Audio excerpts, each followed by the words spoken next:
The third interesting story from yesterday was a phone call that I got late in the day from a scoliosis dad, and we have a 13-year-old scheduled for scoliosis surgery. I think she's 12 or 13, scheduled for surgery at Christmas time, who has a 38-degree, very painful, collapsing thoracolumbar scoliosis with a huge trunk shift.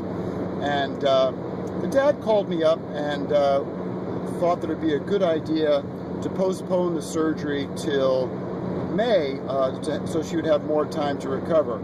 And his reasoning for that was that he's had several surgeries himself, and he has a lot of other guy friends that have had spine surgery, and it's definitely taken more than 2 weeks to fix.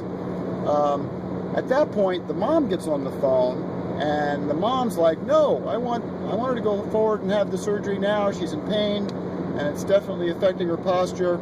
So next thing you know, I'm in the middle of this this family discussion. And so then they asked me what I thought, and my advice was, first and foremost, I think it's important to talk to the patient about it, to the teenager herself. And having been a teenager myself, after having a major car crash as a teenager, one of the frustrating things I had at age 16 was I felt like the doctors just weren't listening to me.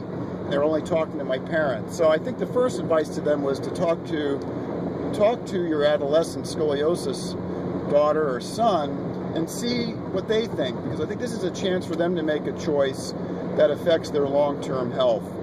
The other thing that I shared with them is that the teenagers heal a lot quicker than the adults do. So 98% of the kids, adolescents that we operate on, are going back to school by 2 weeks after their surgery. So just take in mind that the teens heal a lot quicker than the adults do after spinal surgery. So they thought about it, and I actually got a chance to then send them a link to one of the videos we did yesterday on the 13-year-old Rachel.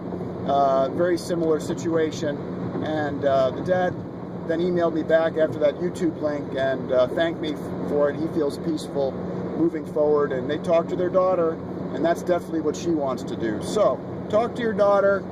Remember that kids heal quicker than adults, and certainly if your adolescent is having significant pain, I think it probably makes sense to intervene earlier rather than later.